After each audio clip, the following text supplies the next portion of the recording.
औरत की ज़िंदगी में औलाद मर्द के नसीब से होती है, जबकि मर्द की ज़िंदगी में दौलत औरत के ही नसीब से आती है।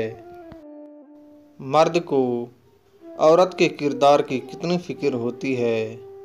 अगर इतनी फ़िक्र अपने किरदार की करे तो कितनी औरतें बद किरदार कहलाने से बच जाएंगी।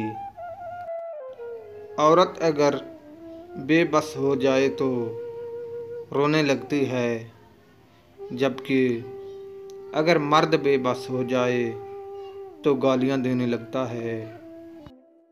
रात के अंधेरे में औरत के साथ सोना मर्दांगी नहीं है, बल्कि दिन के उजाले में उसके ऊपर इज्जत की चादर ओढ़ना मर्दांगी है।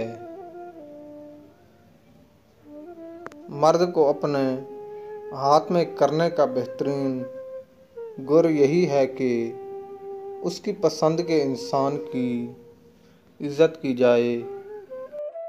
मर्द अपनी निगाह नीचे नहीं करना चाहता और औरत पर्दे को जहालत समझती है, मगर इन दोनों को चाहिए होती है तो सिर्फ इज्जत और एहतराम।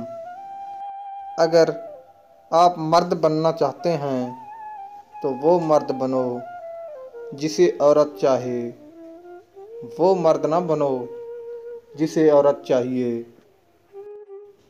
गैर मुहर्रम मर्द पर औरत का भरोसा करना बेवकूफ़ी है। अगर मर्द के बाल और आँखें बड़ी हों तो औरत ऐसे मर्द को बहुत ज़्यादा पसंद करती है और भागकर ऐसे मर्द के पास आती है।